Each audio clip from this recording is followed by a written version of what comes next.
Hello, hello, and welcome to what is the very first live Is It Fast, a show that we are dubbing Is It Fast? We'll find out live. So welcome to all the very many of you who I know will be watching at home.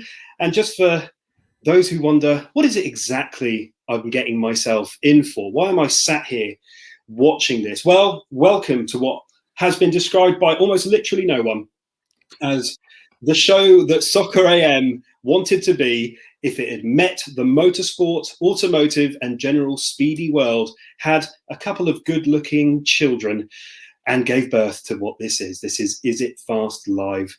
Thank you very much for coming along. But you will notice not only that I am here, and long-term Is It Fast viewers will know who I am, hopefully, but you'll notice there's another chap to my left, right, and no, it's not a typo. So, Stu, why don't you introduce yourself? Oh, thanks very much, Stu. Yep, hi everyone. My name is Stuart. Just to obviously make things nice and confusing, the email complaints are obviously going to Stuart as well, so it's absolutely perfect. But just delighted to be here. Can't wait to dive in and hopefully entertain, inform, and encourage interaction. Let's get on to it. Let's do it. Let's do it. So if you're tuning in, this is what you have got in store, a little taste of what's coming up. So we do cover quite a broad church. We're looking ahead at what is quite a big weekend in the motorsport calendar. So we have got the F1, which, as we know, is pretty exciting. We've got the W Series making its return after a bit of a hiatus because of, well, you know, that little COVID issue that we've had over the last 18 months or so. Of course, we do have a very, very brief look at new cars. I went very Alan Partridge then. Stand please for the Electronic Like Orchestra.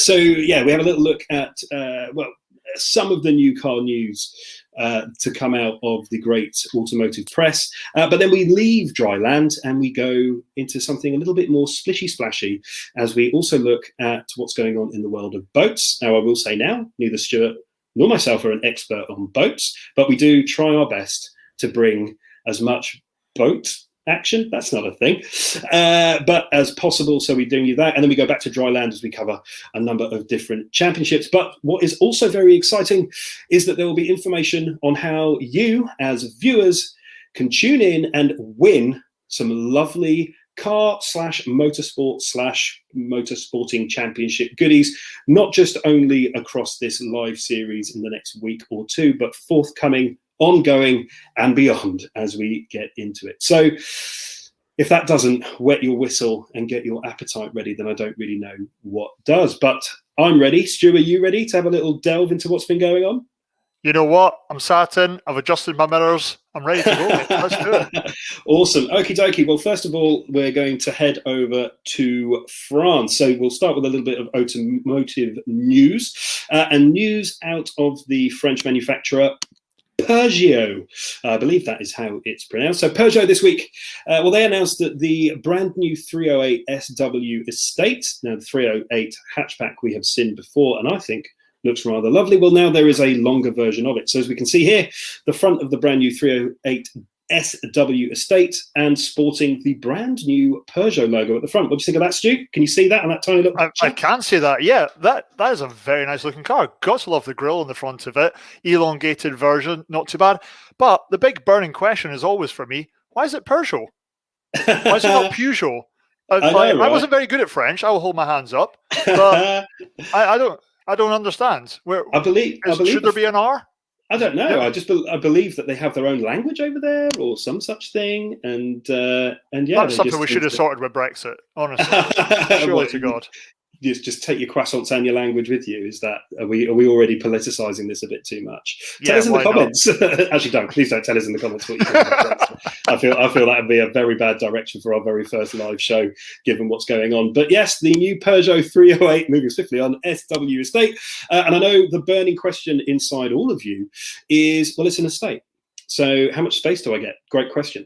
So in the back, you get 608 litres of pure space, which is pretty good. That's with the seats up. With the rear seats down, you get 1,634 litres. It's almost like I'm reading it from a script. And for reference, the actual leader in this particular segment, in my opinion, but also the numbers back it up, is the Skoda Octavia estate.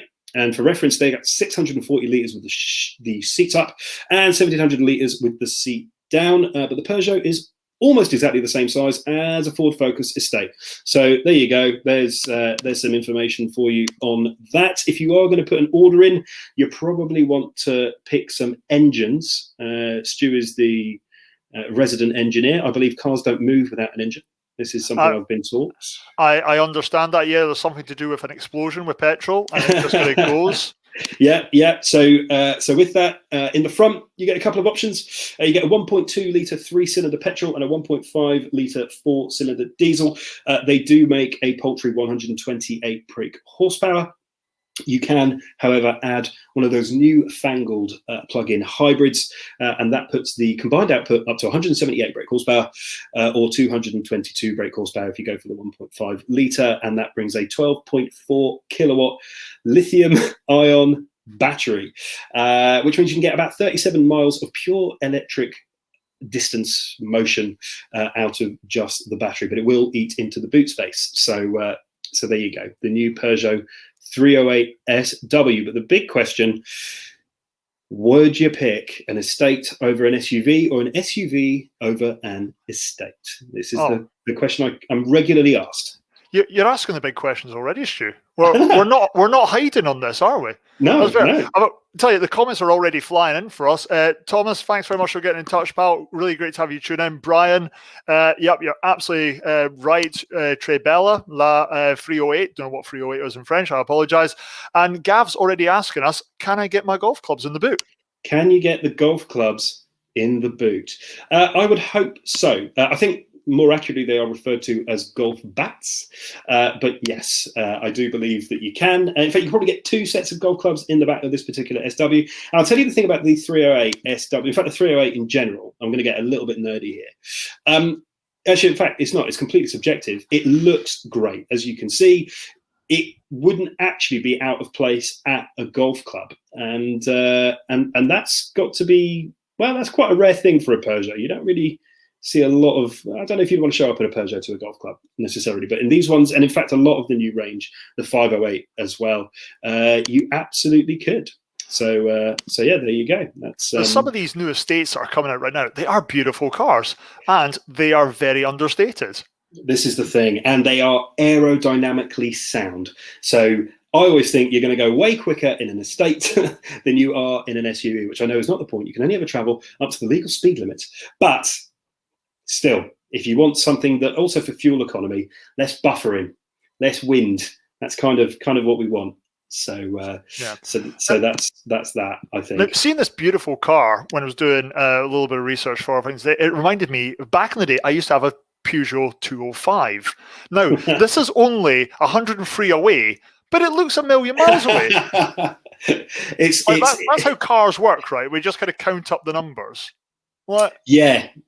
Basically, you just count. You count up the way in numbers. No, you're absolutely right. The higher the number, the better the car, I believe.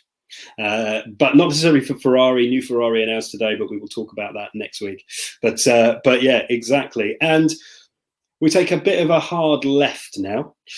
We are moving away from France and the world of Peugeot, and we are going to be moving ourselves to Germany, where it kind of feels like every single week there is a brand new Porsche announced. And this week is no different, as last week they announced the 911 GT3 with a touring pack. This week they've announced the new 911 992 GTS. So this in front of you right now is the brand new GTS. It is being added to what is now an ever expanding 911 lineup, but again, those of us who are privy to a 911 and what they do, that will be no surprise. But I think it's fair to say we are well and truly entering the 992 era of Porsches, and I think it looks great.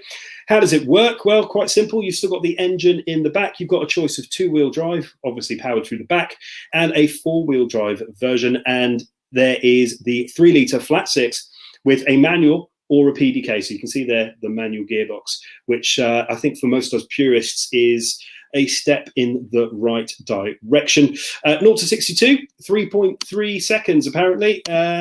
But being a Peugeot, it's probably a Peugeot. That was the one before. Being a Porsche, trust me to start with 2 Ps at the beginning of the first live show. But being a Porsche, it's probably slightly quicker to 62 than 3.3. You get the option of rear seat delete as well. So essentially, you can have no back seats. And let's be honest, in a 911, why do you need them unless you have little tiny children or very small friends? Stu, how tall are you, just for the fans at home? I am 6'4", 6'5". So you ain't never getting in the back of a 911, mate. I need to go in the back of the Peugeot boot with your golf clubs. I think that's what it's going to be. But as the Porsche lineup continues to grow, as a less motoring man, does the 911 lineup confuse you, Stuart? It really does. Yeah, no, thanks very much. Again, this 992 GTS, so beautiful on the inside. Have you actually seen it? The carbon finish on the headrests, the Bose speakers, even kind of getting the red leather seatbelts on it. The red seatbelts on it are absolutely fantastic. For it just looks so beautiful there. But yeah, the lineup. Why is there so many 911s keep coming out? Is there that much of a demand out there for them? So this is the funny thing. So I was never a Porsche guy, and lots of people that we talk to and that I catch up with within the automotive world, never Porsche people.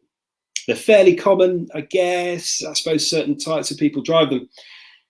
But there is literally a Porsche out there for everybody. I drove a couple. I was lucky enough to have a couple on test over the years, and they are incredible machines. And every single variant does do something ever so slightly different. So before I came on air, I tried to have a look through the ranges. Tell us in the comments what your 911 992 is. But you've got the 911 992 Carrera, the Carrera S, the Carrera 4, the Carrera 4S, the 992 GT3, the 992 GT3 with a touring pack, the 992 Carrera 4, Carrera 4S Targas, and then you've got the 992 Turbo, the 992 Turbo S, and then you can add all those versions with a cabriolet, so the roof comes off, and then you've got the GT3 Cup racing car, and it's the engine from those that exists in the GT3. So that's already more 911s than I have. I feel I should be at Mecca shouting bingo. Well, this is the thing. There's a. If you tell you what, you might have to win at bingo to actually buy a 911 because this GTS starts at £108,000, and you're going to want to add options because, let's be honest, you're going to want to do that. You're going to want to add all the nice little bells and whistles. How can you spend over £100,000 on a car and still need to add things? This is why you're on the show. How can you spend £100,000 on a car and not want to add things? The more you add, the better they get. So this is the pure reality. But it's a very most manufacturers do it. I've found over the years it's quite a Germanic thing to do. You buy your Beamer, you buy your Merc, and then you add lots of things. But this is the world of Porsche ownership. Not that I'm a member of that relatively exclusive club, but yeah, this is the Porsche ownership conveyor belt. But there you have it, the brand new GTS. And again, tell us in the comments, what do you think and what is your favorite of the 992 range? It's getting a bit hot here on Dry Land. I'm not going to tell you. I'm not going to tell you what my favorite is because it's ridiculous. Well, actually, I would. I'd go for the Targa, which is pretty much the slowest of the bunch and isn't even a full convertible, but I quite enjoy it. So this is the wrong Porsche to many aficionados, but I don't enjoyment care. On the road though. Probably. I mean, I imagine so. They look the part. I mean, you can only go so fast on the road, let's be honest. So there's no point doing something completely and totally insane. But from the world of four wheels and Porsches, we move swiftly but sploshily. There you go. I'm going to go with that. Into the world of boats. So we're not really one for boats. I've never really been one for boats. I enjoy a boat, but this I thought was a boat worth talking about. This is Project Jag. So it's kind of named after a car. When I first saw these images, I thought they were fake. I don't know about you, Stu, but I thought they were rendered. But yeah, very much so. They're not. They're real. This is the 122-meter super yacht from German shipbuilders Lürsten. Say that with your teeth in. I think he used to play for Hibs. I believe he did. He was a right wing back centre midfield striker. And yeah, it was, as you can see here, it was launched into the water this week. So it is at the moment just the hull and superstructure of this magnificent thing. Stu, first impressions of this gigantic boat, what do you reckon? It looks like you're ready to go to war, or this thing already has been at war. We've not seen the final product here, but that is a thing of beauty. Look at the curves on it, and I'm amazed it's only the 120 meters. I know, right? It looks, I mean, I think 120 meters when you're on it probably feels a little bigger, but it's been sold to an American. So the lucky owner is an American person, but I'm pretty sure that a boat like this will be seen, well, all over the world, I imagine, because it's the kind of thing that will do a fair amount of nautical miles. You're probably not buying this to dock it at Ramsgate. I've got to be honest. No, I can't imagine it's going to be sat in Thanet in North Kent in a hurry. If you do, and if you are the person that has bought this, you better have some mates, because it can hold up to 20 guests at any given time across 11 staterooms. I don't know what staterooms means, but probably means big rooms with beds, right? Is that it? Essentially, a stateroom is almost like going for a much larger double bedroom in a hotel. Entirely probable it's got an offshoot as well. Oh, there you go. I mean, that is me and you lead very different lives. But all your mates, all 20 of your guests on there, you're going to need crew. Up to 40 crew can be on the boat at any ship, at any one time. And a little bit of trivia for you. When I say trivia, I was doing some research into this, believe it or not, before today's program, and I think I discovered possibly the weirdest thing. Who do you reckon is the most unlikely person to own a boat, Stu? Let your mind wander on this one, I promise you. Oh, God. Most unlikely person to want to own a boat. Yeah, it's crazy. I just have no idea. George Osborne. There you go. George Osborne. He probably does own a boat. Yeah, I mean, that's it. No, it's not. I found out today that Jim Davidson owns a boat. He's been a boatista since 1970. I'm not a massive fan of Jim Davidson. No, I haven't watched him for a long, long time. But there he is, looking happy. Looking happy on his boat. So there you go. It's been a while since Big Break was on the telly. It's been a while. He was Snooker Loopy, Nuts Are We. That was him, wasn't it? Was that him? That was Chaz and Dave. Was that Chaz? Yeah, but it was his show. Chaz and Dave was the song. Chaz and Dave was the song. Thank you. Producer Alex in the background there is confirming that Chaz and Dave. But there we go. So never in a million years did I think in our first live show I would be able to segue Jim Davidson in, but I managed it. So. But Project Jag, how cool is that? Yeah, we've got to find out who this American is. I mean, it is insane, isn't it? Imagine having the wealth, first of all, but secondly, the vision. What they've done is basically we've ran out of Premier League football teams to buy, so the oil-rich and Bond villains of the world are having to go back to buying super yachts. Yeah, this is phenomenal. Why not? It is a proper villain mobile to a degree. I mean, it looks like an actual swordfish with that bow going out in front of it. But what an absolute machine. I'm very jealous, I'll be honest with you. I wouldn't mind one of those. Yeah, but thinking helipad on it, beauty salon, spa, sauna, swimming pool, indoor cinema, outdoor cinema, gym, and an elevator, because obviously you're not going to walk between your floors. That's just madness. But will he get his resale value back? I don't know. Although I have been watching back-to-back series of Below Deck, which is the trash television series following a crew on board a super yacht. And in fact, they do it in the Mediterranean. They do it in the US and the Caribbean as well. And it's pretty good viewing, I'll be honest. But you do get to see the inside of these boats, which is nice. Is this a little bit? Is it like Towie and all that stuff, that it's kind of real, but it's also a bit scripted? I don't know. It's an American thing, and at the end of every season they do this end of season get together where all the crew get together. It's a bit like Airport. Do you remember Airport, where they follow airport workers around, kind of thing? That it's a bit like that. So I think it is real-ish, if somewhat larger than life. Okay, I think it's fair to say.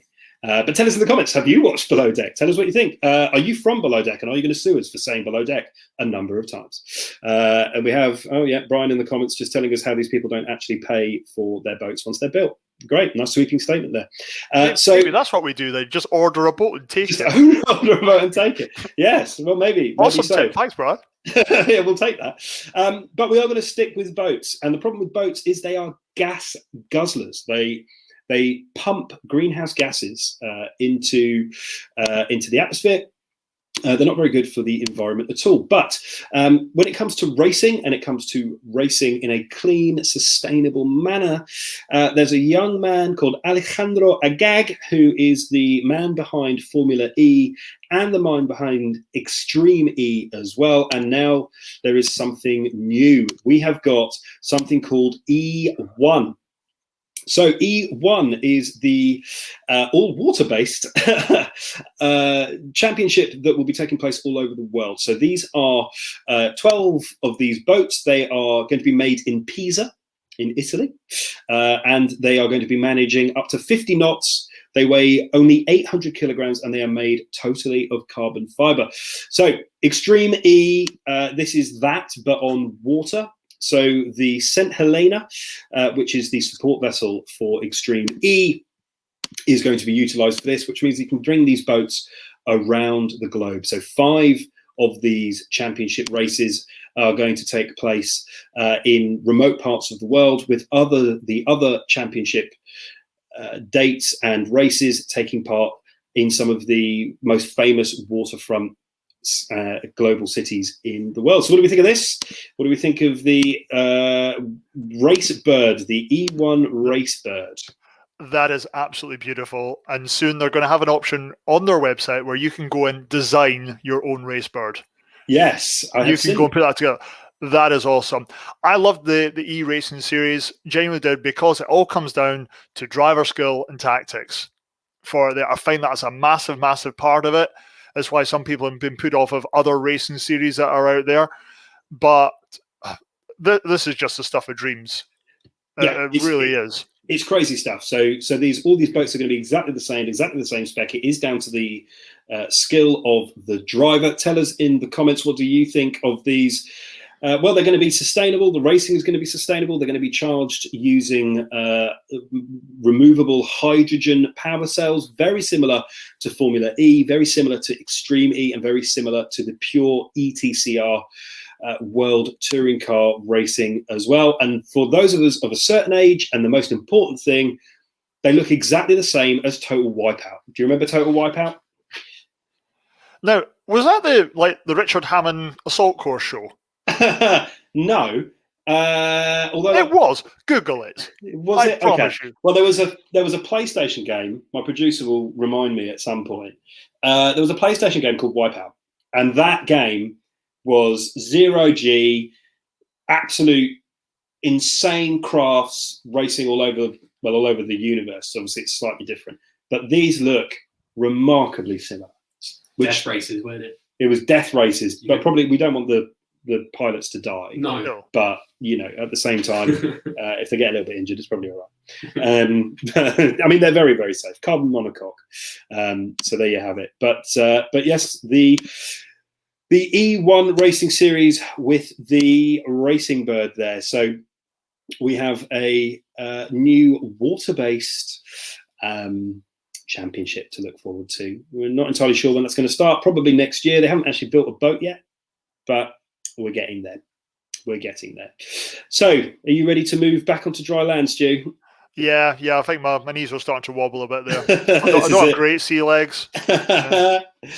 Awesome. Well, as we head back onto dry land, and we're going to take a little bit of a dip into motorsport. So this weekend sees the return of quite a few motorsport championships, both here in the UK and around the world. And I'm pleased to announce that the W Series is back. Now, we did have to take a break from the W Series last year, but for those of you who need a little bit of a reminder as to what the W Series is, here's something to wet your whistle.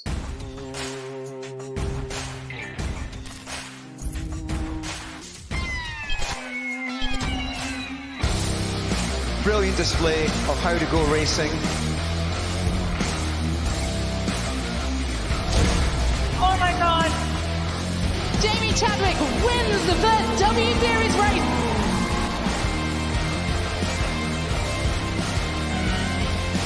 Huge crash there. It doesn't get any better than this. Jamie Chadwick becomes the first ever W Series champion.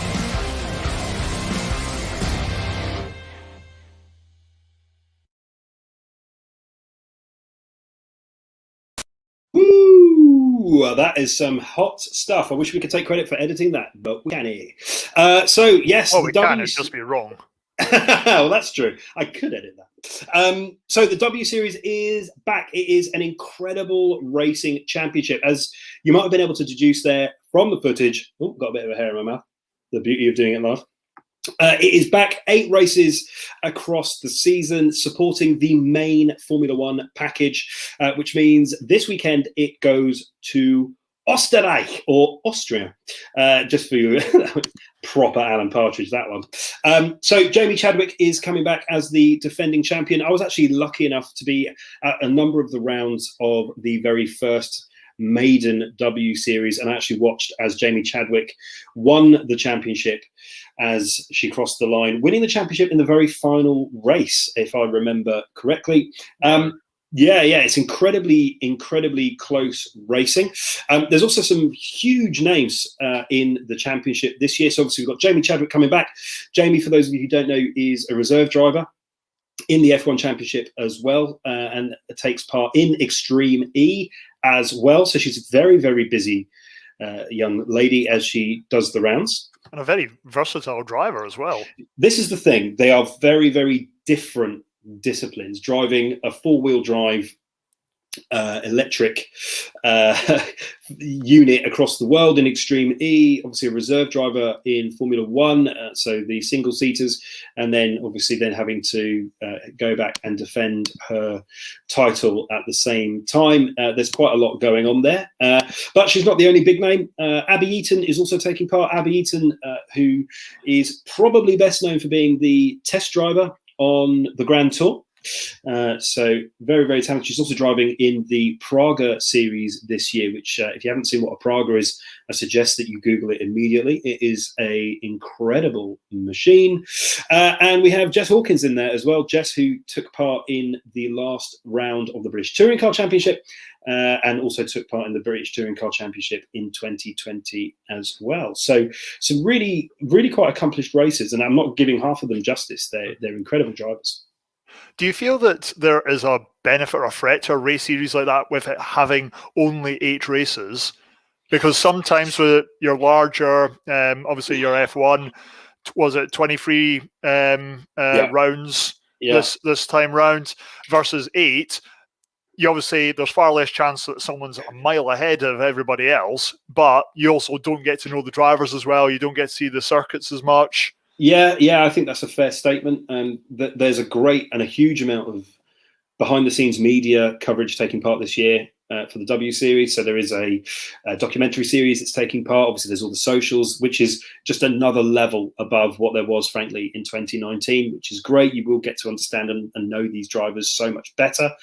In terms of racing, they're all essentially driving the same car. It's a Tatus F3 T318. So it's the latest homologated special of an F3 car, essentially. So they're quick things. They've got those halos that you saw there. So they're essentially mini F1 cars, which is great, but they are all, it's just the skill of the driver and the skill of their team when it comes to slight aero adjustments and things like that will make a difference. So we should see really close racing up until the final round, really. So that's great. But we're going to see it come in for this weekend, and this weekend it will be one of the support races for the Styrian Grand Prix at Spielberg. So F1 is back. There are, as you say, Stu, 23 rounds this year of the F1, which means we barely get a break between races. So we're back this time again, obviously in Austria, as we see Max Verstappen see if he can extend his lead. So he won last time out at the Paul Ricard in France. And F1 season so far, Stu, what are your thoughts? First of all, the name of the track in Austria, is it the Red Bull Ring? Yes, well, but it is because of COVID. So there's going to be 2 races in a row. So they're giving it 2 different names, but both of which will be taking part on the Red Bull Ring. And I don't actually know if they're going to be changing the layout of the track between races. They did last year. Tell us in the comments if, correct me in the comments. I'm going to say it's going to be the same track layout. But yes, it is at the Red Bull Ring, yes. Superb. Like, is there anything in Austria they don't own? But, I don't know. I don't know. The Sound of Music? Or have they got the rights to that as well now? Oh, they probably do. I don't think the Nazis won, so they didn't get to keep it.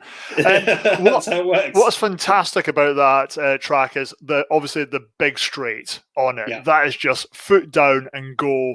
But then and the back way, there's some nice kind of little hairpin curves on it as well. Brilliant. It's what the race fans want to see out there.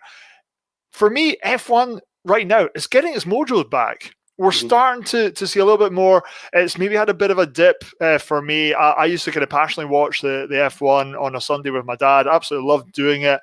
And then all of a sudden, we got to the stage where, and the first corner's over. Yeah, we're kind of done. Yeah. With it. Perez and Verstappen doing really well together at Red Bull. Perez looking like he's wanting to get a new deal with them, keep the dream going. Yeah, sure. But is that maybe a difference between what Mercedes and Bottas and Hamilton are having right now? They don't seem to be playing well together. They don't seem to be gelling. I think Bottas is getting the Bottas part of every deal, and that's kind of where that's going. I think we're probably watching the death throes of Valtteri at Mercedes. I'd never write off Hamilton. I think he's in for it, but it's great to see an actual battle on our hands. And then just one last bit of news from the F1 world. It was announced today that Silverstone, the British Grand Prix at Silverstone, is going to get all spectators. It's been listed as a test event. So alongside football, which apparently can fit a load of people in stadiums, but for a long time, motorsport fans have not been able to attend events, even though motorsport by its very nature has acres upon acres of empty space. We have got the go-ahead for the British Grand Prix, so potentially 140,000 people attending that Grand Prix. So that's good news. That is amazing. We might be biased, but Silverstone is a fantastic one on the race card. People from all over want to win there as well. And there's already been people online moaning to say, 140,000 fans can go to Silverstone and see the F1, but I can't go to my kids' sports day. That's because kids' sports days are terrible. Have you actually been to one? Go to the F1 and actually enjoy yourself. I'm not allowed to go to kids' sports days after the last time, so that's kind of me done. I'm not allowed within 100 foot of a school, so that'll do me. I think it's important to broadcast that live. Yeah, I think it is. I've just realised that. Can't edit that out. Oh well. Absolutely, that's right. But it's good news for sports fans everywhere. I know it's a massive part of how tracks make their income. As you say, the British Grand Prix at Silverstone. Silverstone, one of the best circuits on the calendar, certainly one of the quickest and most prestigious. But, and this is going to be a beautiful segue, when you get to the point where you want to catch up or keep up with all motorsport results, you want to make sure that you understand exactly what's happened. You want to see and have a little look ahead at what's going on in the motorsport world. If only there was some sort of app or creation. Well, guess what, guys? There is now an app out there for you. Results Hub. All motorsport results, all in one place. And now there's an app.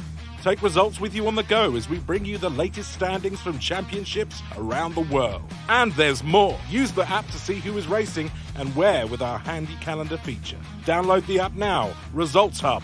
All motorsport results, all in one place. There you go. Motorsports results, all in one place, thanks to our friends at Results Hub. And I can't recommend it enough. Go down there right now and download the app. Please. No, you told me about it. I downloaded it. It's an awesome app. It is an awesome app. But we're sticking with the world of motorsport, and we are going to pop across very quickly to this weekend in the touring cars, in the British touring cars. So Brands Hatch, just a quick nod to our local track here in Kent at Brands Hatch. So we've got the next 3 rounds after Mr. Tom Ingram in his Ginsters Hyundai took the first win for Accelerate Trade Price Cars. Have to always remember what they're actually called. So that's great. We'll see if he can back that up. Turkington got his mojo back at Snetterton as well. Brands Hatch, lots of tight, twisty corners. We're on the Indy track, so probably favours the front wheel drives a little bit better, but it is the home track, of course, of, do you know what, I'm going to say it, one of our favourite teams in the world, Team Hard. So here we have Glyn Geddy. Great to see him back out on track after that huge crash at Thruxton. And make sure that you head over to the short documentary piece that we made here at Is It Fast, where we tracked the rebuild of Glyn's car from essentially a write-off to getting back on the track. So good news there if you are a British touring car fan, which of course we are. And the support package as well, just a big good luck to everybody that's ever been on the show that will be racing this weekend.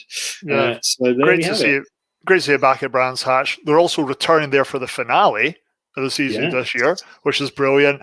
And yeah, what a brilliant video that genuinely is. Guys, if you haven't seen it, well worth going on. They managed to get this thing back onto the flatbed and bring it back in. It was stripped within a day. And my favorite part of the video, without giving too much away, is they had to perform something called a crack test. So basically, items off the car had survived this monumental roll, which was absolutely gutting for the team, because they obviously worked so hard on it, not on purpose or anything, no malice. But then, you know what? This thing has survived. Let's batter it some more and make sure that it'll survive further cracks. That sounds awesome. I want that job. Just crack testing. No, absolutely.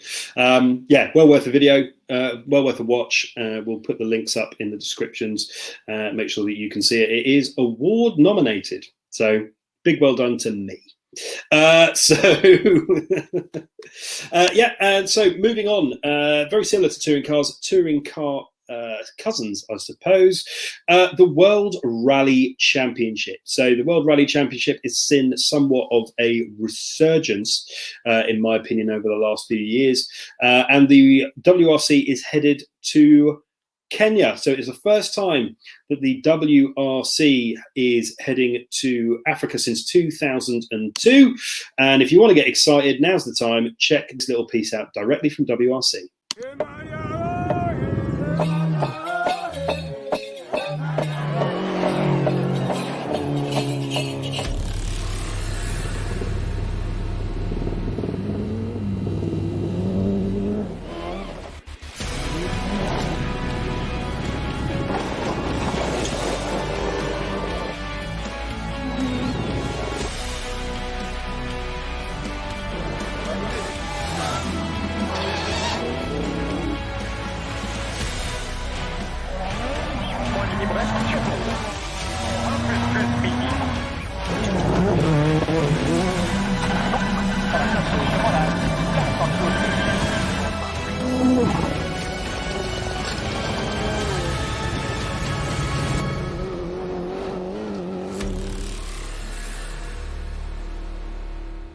Watch WRC Plus on all devices. WRC Plus, all live.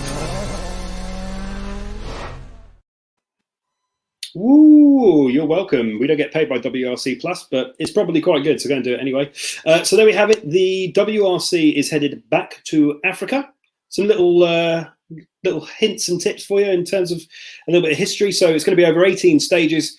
The Safari Rally was actually first held in 1953, and then it did some other stuff. But basically, we're getting to the point where the championship is about halfway through, just shy, and we've got Elfyn Evans, who's the British driver. I imagine he's Welsh. He's leading the championship from Sebastian Ogier. Ogier, obviously one of the most successful, not just rally drivers in history, but one of the most successful racing drivers in history. And then Thierry Neuville, the Belgian driver, is up in third. So that's two Toyotas. They're driving the GR Yaris, which as a road-going homologated special is the car that everybody wants, and then a Hyundai of Thierry Neuville. So there we go. So make sure that you tune in. The first stages were actually today as we record this, as we go live, in fact. So yeah, make sure that if you are into dust and giraffes, according to that video, then you get your fill. But what a fantastic video. It was great to see the scenes out there again. Oh, yeah. That is some brilliant stuff that the drivers seem to be talking so positively about it. And something that I did get online, this is 100% true, I promise I'm not making this up. Daniel Sordo, the Spanish Hyundai driver, came back to find a monkey sat on top of his car at the end of the second practice run. Well, this is the thing. I think rally driving is probably one of the most, I mean, they're another breed, these rally drivers. They're completely mental. If you ever get the chance to watch videos of them doing their footwork inside of the cars and all the Scandinavian flicks and everything, they are incredible drivers. The Safari, the Rally Safari, was always a favourite of mine growing up. I've always been a big rally fan and a staple favourite of all the games that I used to play, because I was never good enough to actually drive it. But there we have it. So well worth seeing how that pans out. And genuinely, anybody could leave Kenya with the lead of that championship. So well worth tuning in.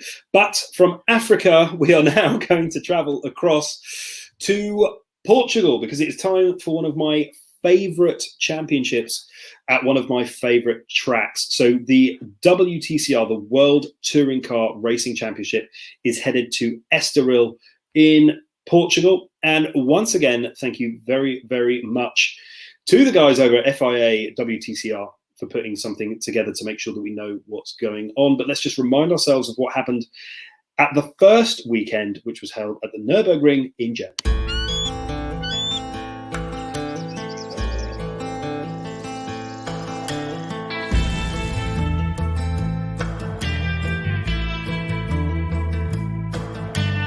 It's the first race of the season and the toughest track of them all. It's the Green Hound.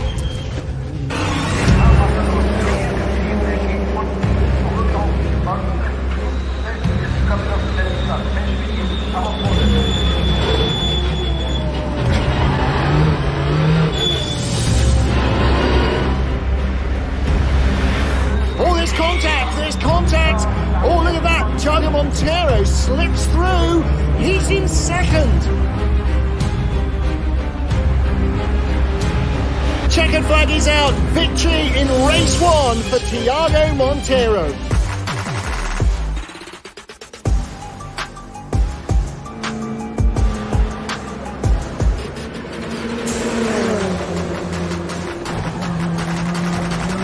The checkered flag is out. Victory for Jean-Carl Vernet.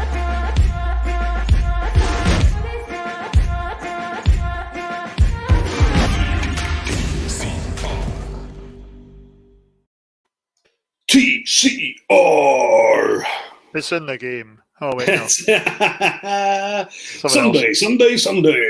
There you go. So the WTCR is headed to Estoril after a very exciting few rounds at the Nürburgring Nordschleife, and exciting news for viewers of Is It Fast, because to celebrate the WTCR season starting anew at the Nordschleife, we are actually going to be giving a lucky viewer the chance to win this. Ooh, yeah, this is a 3D wall-mounted track effigy, don't know if that's the right words, of the Nürburgring. So this could be yours. All you need to do is tune in next week, and there will be a live opportunity to win this, a wall-mounted Nürburgring track map. There we go. That's probably the one. So just a quick heads up. You don't have to buy anything to enter this competition. You just need to be watching next week. And it also doesn't come with wall fittings, by the way, just an FYI. So good luck with that one. That's how we get you. That's how we get you. You don't have to buy this if you win it, but you do need to pay us 2 zillion euros for the wall-fitted mountings. Only joking. So yes, just to celebrate the WTCR and what was a great set of rounds. Of course, by this time next week, we will know which of the WTCR drivers are winners in Portugal. So as we head into Portugal, we've got Jean-Carl Vernet, who's sitting on top of the standings in the new Hyundai Elantra N. Which I think is a great car, probably more suited, weirdly, to Estoril than to the Nürburgring, but we shall see. And then coming up in second, we've got Néstor Golami and then Tiago Monteiro in second, and Néstor Golami in third. They're both driving Honda Civics. So again, we'll see how they fare warming their rear tyres up in Portugal. And the last time out, it was 2019 was the last time the WTCR went to Portugal, and it was a Hyundai that won it then. So maybe looking pretty good for Jean-Carl Vernet. Last time out it was an i30N TCR that won that. So yeah, touring cars back with a bang this weekend. Incredible stuff. It's just nice to see everything getting back to some form of normality. Obviously, the world's been badly affected. We're all missing what we really enjoy out there. Even kind of this race moving from Villarreal to Estoril, just due to kind of COVID restrictions. However, I believe that they have now signed a new deal and they're going to have 3 years contract back to Villarreal for next races and next series. Yeah, and the Spanish motor fans particularly are, incredibly passionate about TCR. TCR now having their own Spanish league as well, or championship, so that's great. That's already started with an absolute bang this season as well. So that's great stuff. And like you say, it does guarantee much happy motoring to come, and obviously the chance to win a 3D cutout. Really stupid question. Are the Portuguese races part of the Spanish system? They are not. They used to have TCR Iberia, which did include Portugal, but I don't believe that there are any Portuguese tracks taking part in the TCR Spain Championship. But tell us in the comments if you know different, but I'm pretty sure it is kept to 4 tracks in Spain at the moment. So there we have it. But we go from 4 wheels in Portugal to 2 wheels right here in the UK. British Superbikes are back at Alton Park. The season was delayed by a month. We should have been doing this a month ago, but British Superbikes are back. How exciting. This is exciting. These guys are just nuts. They don't... The margins of these kind of things, the angles. I wasn't good at maths or geometry at school, but that doesn't look like they should be able to stay up from that. No. They are taking the tightest of corners, the nick of their knees and things like that when they come off these bikes, things like that. But my God, it's exciting. This is what we want. It's incredible stuff. I, for one, am very glad to see the British Superbikes back. I'll be honest, when they delayed it by a month, I wasn't entirely sure if we were going to see it, but luckily we have. So Josh Brooks is coming back. I believe he is an Australian gentleman. So, we won't hold that against him. But he is back to defend his title that he won in 2020. And if he wins this year, it'll be his 3rd overall title. But there's some really talented, in fact, 2-wheel pedalers there. So we shall see. There's 28 riders total on the grid. We've got a condensed season, so we've got 4 months of this, 11 rounds, 3 races around. So we're looking at 33 races over the next few months. Obviously goes the length and breadth of the country. So Alton Park this weekend, and then it heads up to Knockhill in Scotland, and then back down as we cover Alton Park, Donington, Brands Hatch, of course, and a couple of the other of the biggest circuits in the UK. So this is very, very, very exciting stuff indeed. But sorry, Stu, you're going to say something? I was going to say, no, and just it's great to have like such a nice tight season on these kind of things as well. Yeah, I think compressed is probably not a bad thing. I mean, obviously, you have the issue where people come off, or we have more compressed championships on four wheels as well. If people have an off or whatever, it does get that little bit more difficult to repair the cars, the bikes, before you have to come back for the following round of racing. But taking that out of the equation, well, actually keeping it in the equation, it makes it even more exciting. Are they going to get back? Yeah. Are they going to do? How are the drivers going to recover? Obviously, racers fall off and break collarbones and the such like.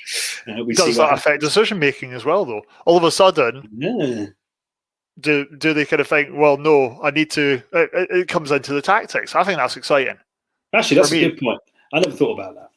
That is a very solid point. Does it change their mentality? Cool. This is it. You know, this is difference in views. You know, I going to the corner flat out is kind of always where I'm coming from, but that's probably not ideal all the time. But we finished this week, and this is either going to be macabre or not, with the theme of oh, I might regret this. The theme of British Superbikes. Unfortunately, people do regularly come off their bike. So, according to our producer, reaction videos work really well online. People love to see them, and we love to see them too. So this week we are going to be watching. We're going to be watching people on their superbikes falling off, mate. So this is how this one's going to play out. Are you ready for this? I feel I should be behind my fingers already. Oh, mate, I don't know if this. I don't know if this is going to be a good idea. It's going to fill me full of dread. So yeah, this is from across a few decades by the looks of it. I haven't actually watched this video, but if you're ready, I'm ready. Okay, here we go. This is going to be savage. Oh, hello. Good start. Yeah, good start. Classic early noughties. Getting ready to go, and away they go. Oh, there's the first one come off his bike. I mean, this is savage. Should we be watching it? Oh! I'm assuming they're all right after this. Jesus. What happened to him there? Did you hit a hedgehog or? Oh, Christ. Oh. I don't know if this is a good idea, you know. I'm looking at my producer thinking this might not be the smartest of things. We're missing like the Benny Hill theme over the back of this. Well, I mean, they're all fine. Yeah. That's just a Marshall falling over. I mean, this is quite an old one. Fine. But look how they get up after they. Yeah, they're more annoyed at themselves or want to batter one of their competitors. Yeah, which is brilliant. Jeez, I mean that's two of them off. That Egypt Dave knocked me off my bike again. I'm going to have him. Oh, is that it? Oh no, we get a pizza Hut advert because we're doing this live. Oh man, I could murder a pizza Hut. I could actually. Could be savage. Can I skip the ad? Just let it play. No, just. I mean, you can't skip the ad.